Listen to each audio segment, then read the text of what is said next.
But what I would like to do now is show you a couple of projects that I think lend themselves perfectly to a tabletop activity. But firstly, quick quiz for you. One of the most important plants in the world is an aquatic. Any ideas? If anyone guessed rice, then well done. Rice is a food staple of millions, and it's reckoned that rice as an aquatic plant has been grown domestically for well over 6,000 years. So I was quite impressed by that little piece of information I picked up earlier on. But we're not going to concern ourselves with that today. We're going to focus on introducing water to our garden space for ornamental effect that can in turn be used for sensory exploration and also for supporting wildlife. This is a wee selection of plants here that I've picked up. I must admit, water gardening is not my thing, but over the past month or two, I've actually been looking into it quite a little bit, and I know I'm right into water gardening. But don't ask me technical questions in the Q&A because my knowledge isn't that great. But I really have puddle plants. I mentioned puddle plants in the video there. If you are interested, I would highly recommend their website because it's really informative, and I forget the chap's name that answers the phone when I phone him up, but he's really helpful and informative as well. And the range of plants is immense, but there are filters, as I said, and it does help break down the choosing. Now, I've just got a couple of plants here that I've picked for another water feature that I want to make in my own garden out here, but I just wanted to point out a couple. They do lend themselves for exploring the senses quite nicely. Can we see this one, Jenny? Okay. Yes. It's like the arrowhead. It's like a spear. It's just a fabulous shape, and it just makes you want to touch it. Its stem is four-sided. Normally stems are circular, like a straw. This is almost corky, kind of corrugated paper-like. It's really unusual. You just want to touch it. It's got a lovely little white flower. Here we go, the flower. Then we've got this lichness. This is one of the plants that is going to be sent out to the folks that complete the survey. And the last one I just want to mention just now is this mint. This is a water mint, pennyroyal. I'll talk a wee bit more about it later on. But it does, we keep on saying Zoom should indent scent in their package, because this is really a definite spearmint perfume that's coming off of here. So lots of plants to choose from for sensory exploration. So the first one that I am going to demonstrate, as I say, we can use this as a tabletop activity, and doing it at the tabletop and using all the bits and bobs I'm going to be using supports light physical exercise, the use of fine motor skills, the satisfaction of helping wildlife, because all the plants that I've chosen today are native to the UK, not necessarily Scotland, but native to the UK, and are all good for pollination or good for wildlife in some shape or form. Passive restoration, stress reduction, and of course accomplishment, having something to show at the end of it, and that social inclusion of being part of a group, doing a group activity if it was being delivered as a group activity. So my first pond project I want to share is using this planter. £3 out of, I've got a factory shop near me, so £3 out of the factory shop, and it's one of these planters that you would normally punch holes in the bottom to create drainage for when you were planting flowers into it, but obviously we want to hold water in it, so I've kept the holes intact.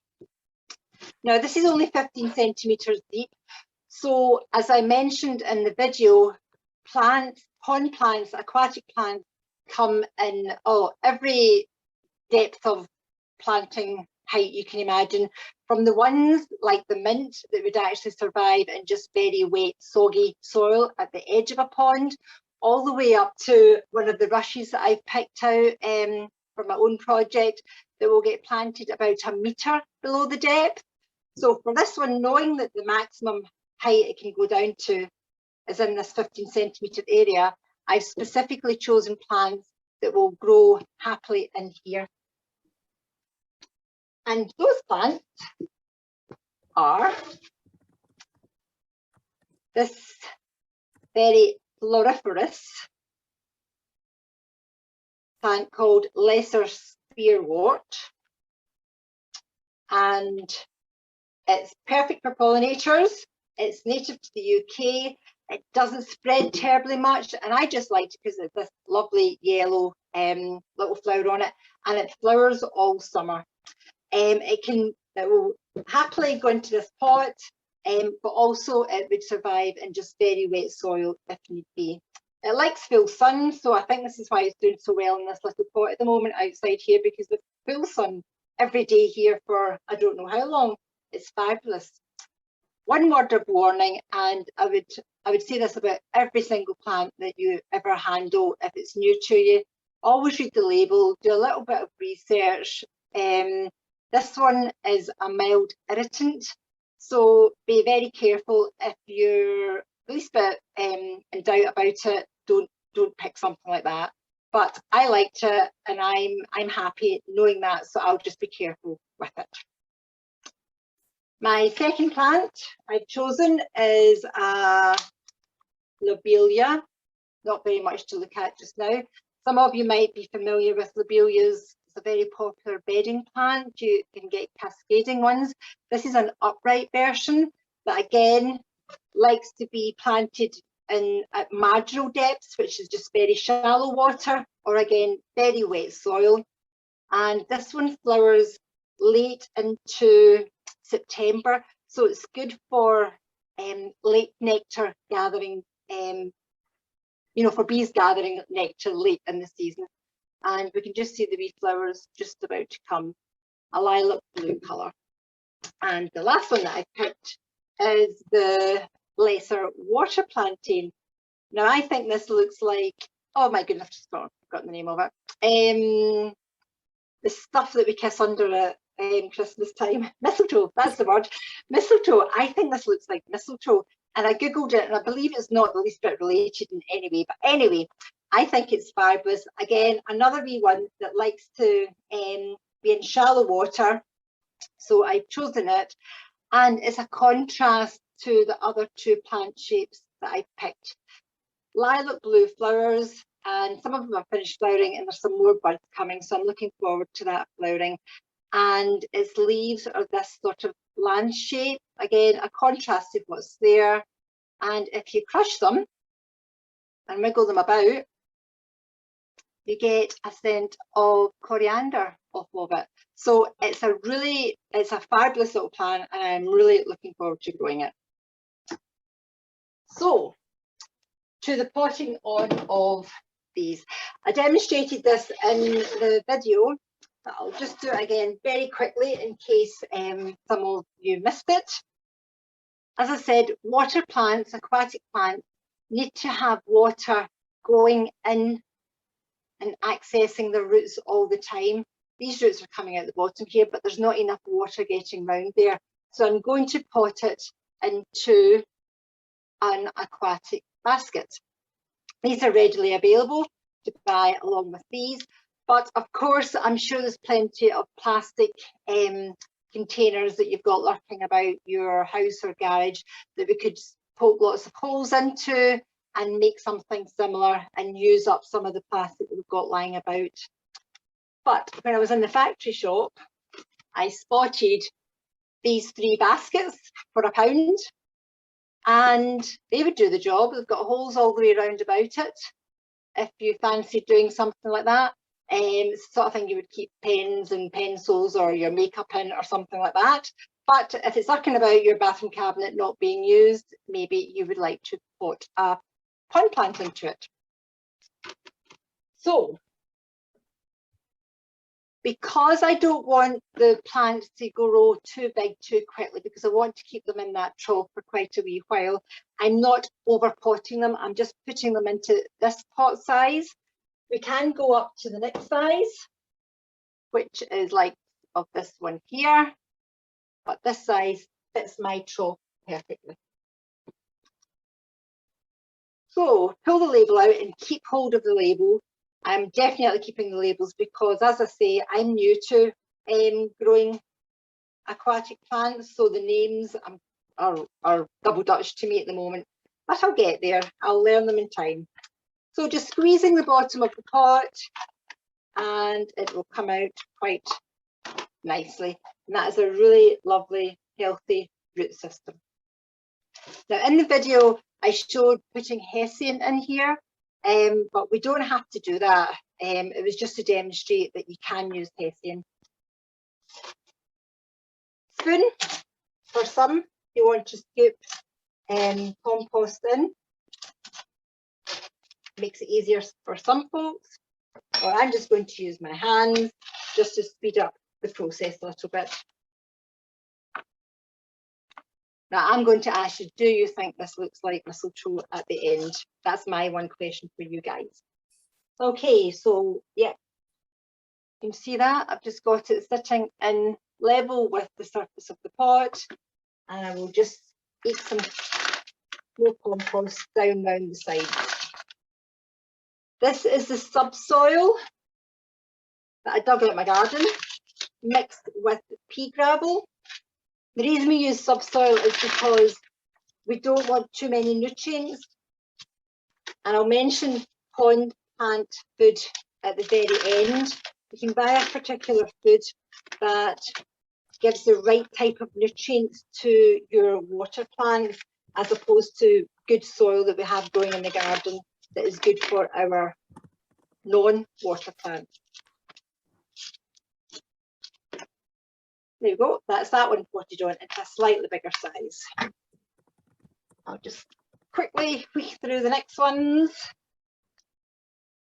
Oh, wow, look at the roots coming out the bottom of this. Now I'm just going to, sounds cruel, not being cruel, really healthy root system. I'm just tearing them off, and then it means that I can squeeze out pot like so.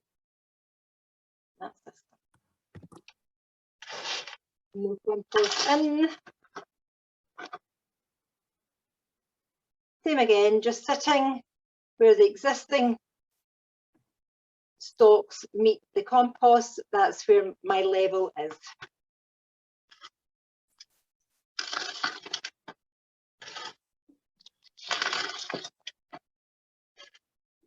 We've not got to the watery part yet, but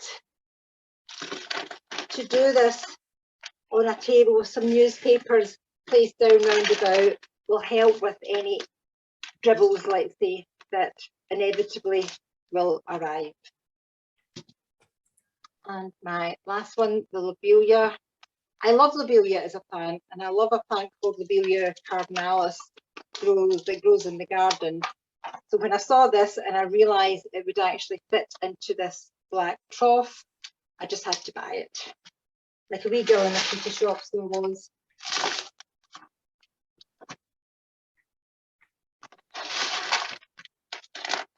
And of course, using this basin, I can afford to be a wee bit messy because the excess is just falling down the side.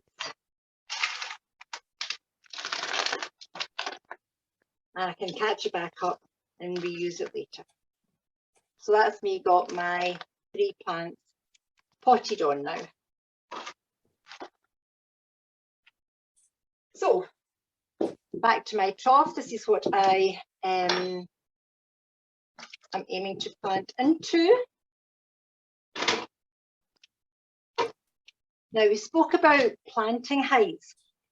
If this was a much deeper pot and you wanted to plant something like these shallower depth prepared plants, you can use blocks or bricks to create a fake shelf within your pail or your deep trough, whatever it is you're using.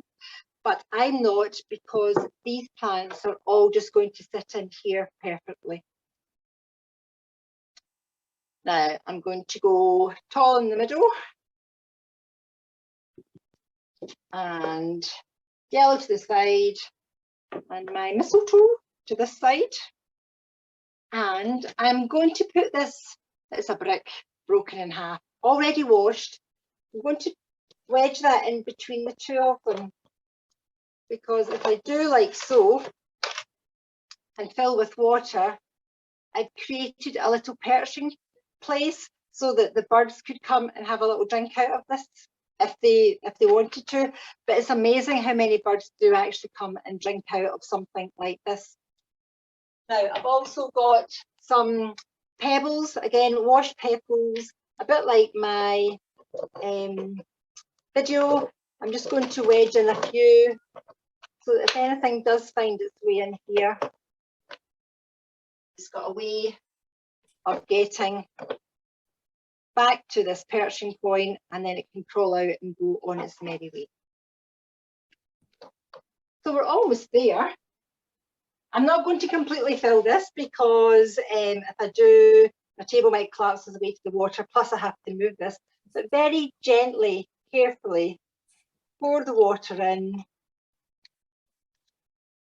And these can all afford to be completely filled, quite literally up to the height of the basin.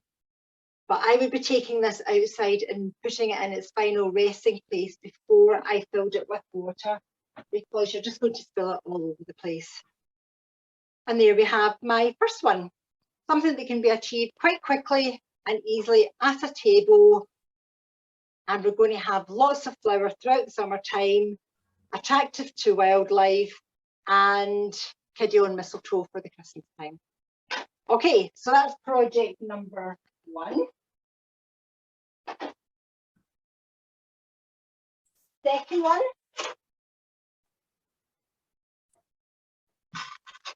is using the mint I spoke about earlier.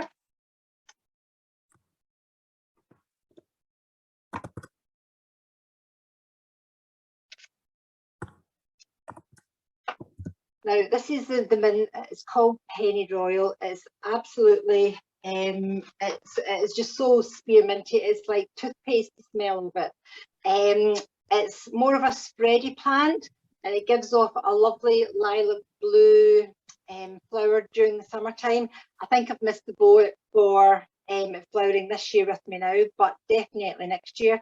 This is the second plant that is going to be sent out to yourselves, and I think this activity in particular is one that most people could definitely have a go at attempting at home. The mint is also good as a conditioner for the water. You get lots of plants. When you go into puddle plants, you'll learn all about this. You get fabulous plants that do lots of good work in below the water levels, but this particular plant is actually good for doing that as well. One thing I did find out about it is the foliage is harmful if eaten, but apparently if it's about 10 kilograms of it, it's harmful, so I doubt anybody would eat as much as that. But again, just be aware that some plants might not be suitable for your particular client group. But a few of these leaves cut off and made into an infusion is very, very minty and very, very refreshing. I had a wee go of it the other day, and it was, you only needed a tiny amount of leaves. And as I say, you're not drinking the leaves, you're taking them, you're straining them back out, and you're only drinking the liquid that has been flavoured by the mint leaf. Okay, so this plant I want to sit in this bowl. Glass bowl that I got out of my charity shop a couple of weeks ago. 50p the lady asked me for it, so I thought that was an absolute bargain. But again, glass might not be the best thing for your client group to be working with, but a wash basin or a plastic mixing bowl would do the exact same job as this bowl, but I liked it because it was blue and it reminded me of the water. So I want the mint to sit level and float over the surface once I've got water in here and keep over the side. But it's the right height to sit in there just now. It's just a wee bit too tall. But because mint is mint, It's a very good doer, as they say. It's tough as old boots, so I can afford to be a wee bit naughty with it. So look at the roots that's grown out of this thing. These are incredible. This plant grows so quickly. You can divide it in the springtime, and you could probably make about 3 plants out of this one come springtime and make up lots of water features. So what I'm going to do is tear off some of the height that I don't want, because I can't get a small pot, a small enough aquatic pot. So I've got this plastic pot from the kitchen that I've no idea what came in it, but I used, this isn't suitable for all, but I used a hot nail and I pierced lots of holes in it. You can maybe see the holes all the way around. Pierced them through and then wiggled to make a bigger hole that the water could eke in and out. And I'm just going to pop that in there like so. Looks a bit barbaric. And I'm just going to squash the compost, the root ball, down to fit this pot perfectly, because I had already measured it before we started this activity. I had used my ruler to find where a good height was. I've already calculated this so that I didn't have to do it again. Getting some gravel. I've used nice white stuff, but you don't have to. Any kind of edge range gravel or pea gravel or aquatic gravel. Wiggle it down a little bit. And now my ruler tells me, sitting on the edge of the pot lid is now level with the bowl that I'm going to plant into. The idea being, once the water's in here, the leaves will float on top of the water and cascade over the side of the bowl. But I want to put some more stones in here to decorate a little bit more. So I've got washed pebbles and some more washed slate. Mint doesn't have to have a huge amount of water around about it. It can coat quite nicely in just very wet soil. So if I clog up some space with stones, these little washed pebbles, that won't impact greatly on the growth of the mint. Just handling all the different types of stone, the gravel and the slate, it's very tactile. And it's nice and noisy as well, but that's because I'm using glass. And last but not least, now in the video I said don't put heavy stones on top of the compost. So I'm just going to put some slate round the edge, just to blind off the edge pot, the edge of the plastic pot, so it's not so visible. Starting to take shape now. And last but not least, this is the nice bit, I think, is slowly adding the water and just watching the stones take on a different colour. And as I'm pouring the water over the mint leaves, it's actually releasing its perfume. It's delightful. It really, really is nice. Yeah. Sorry, you're not getting to experience this. You're just going to have to take my word for it. And my table's on a slight run here. It's not level, so I'm not going to fill any more because the water's going to come towards me. That would give you a laugh. And there we have our glass bowl, tabletop, mint water feature. Just put that over. Come the winter time, most pond plants will do lovely and fine and dandy in our climate, but that's if they're in a proper pond, like in the garden, in the ground, and people put tennis balls to let their their fish breathe and things like that. I'm not going to talk about fish because I know nothing about fish. Something like this, I would say definitely do not leave it outdoors in the winter time, because there's so little water in here, it would easily freeze and the glass would shatter.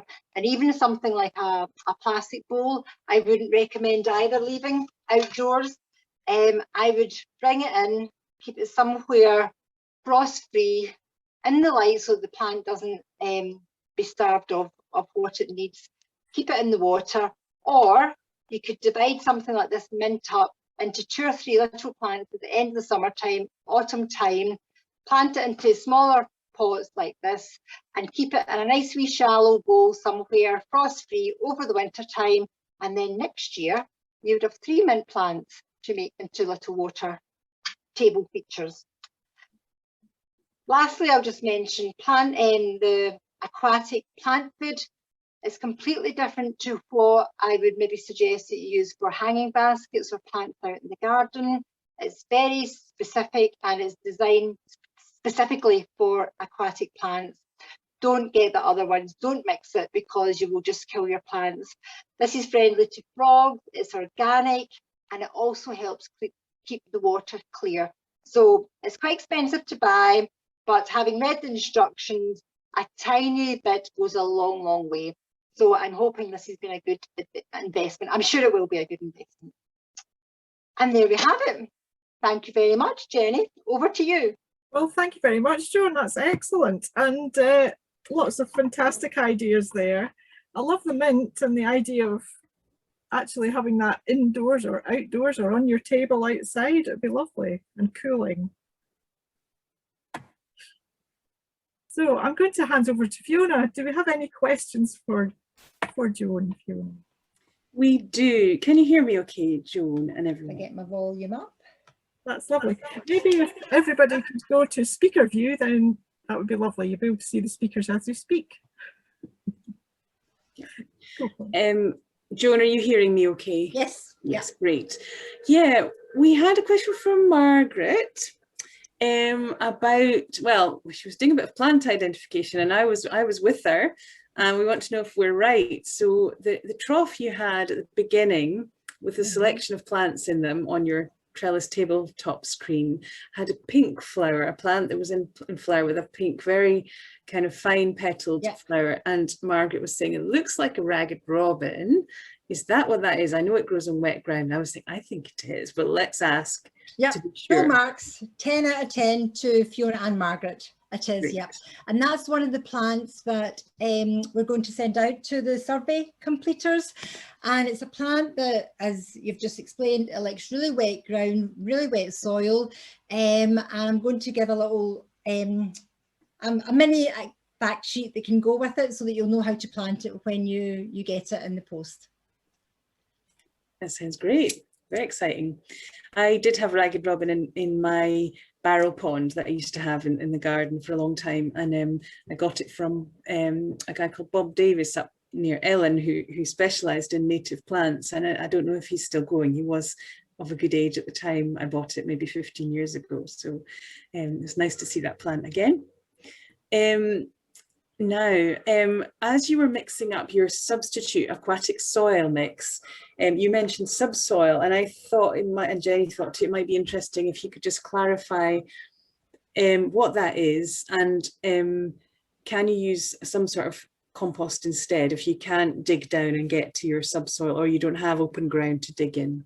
Okay, the subsoil is the layer when you go into your garden. You've got a kind of nicer top layer, at least your top spade, perhaps 2 spade depths of soil will be it would be lovely if it was really, really dark brown and very humus rich, a kind of dark colour. That's nice, healthy, good growing soil.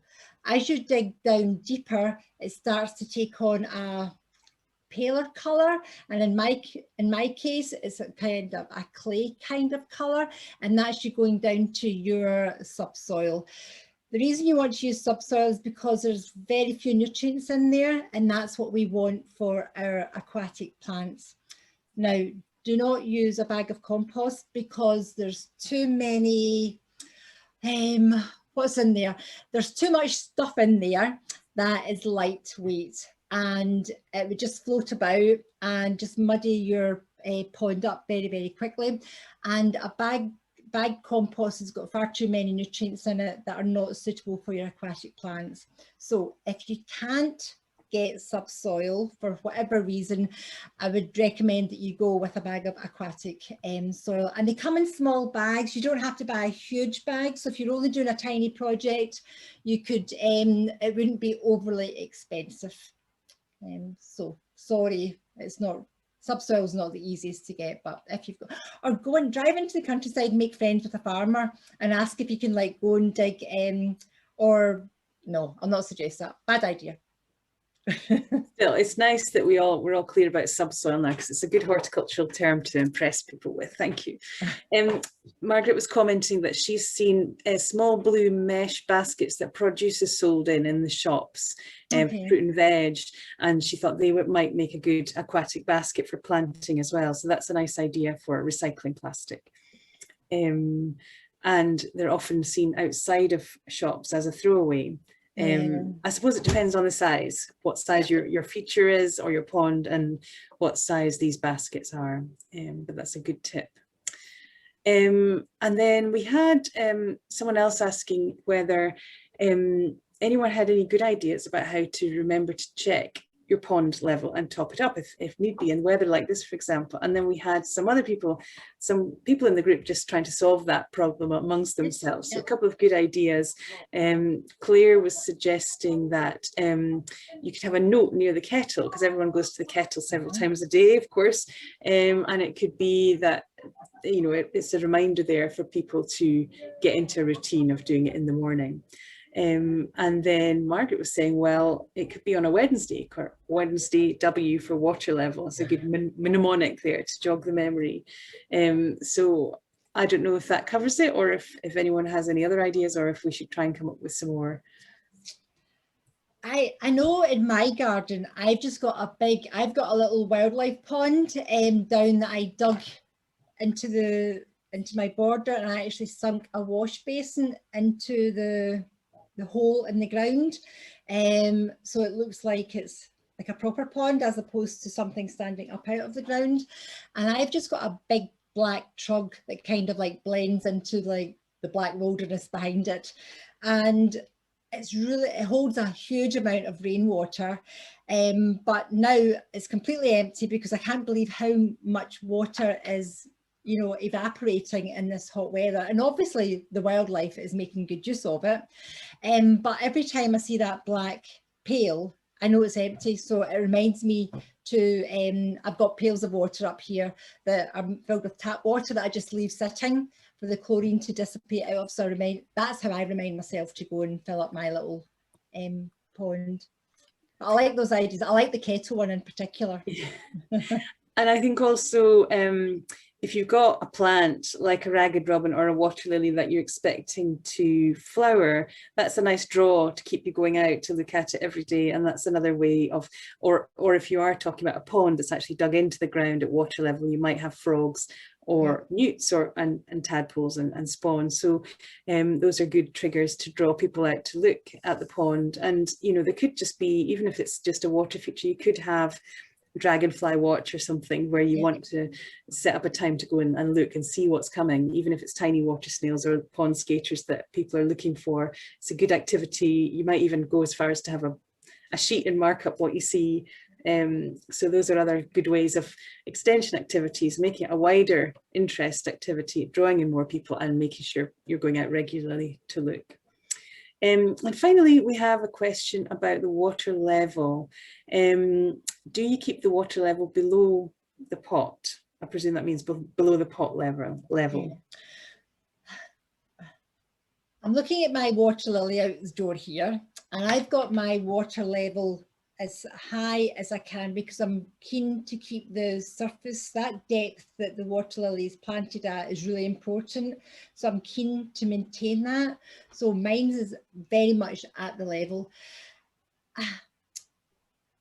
That level drops the whole time because my dogs have taken to drinking out of that water supply now. They've got all of the water bowls in the world to choose from, but they obviously like that one, and it's a nice height for them.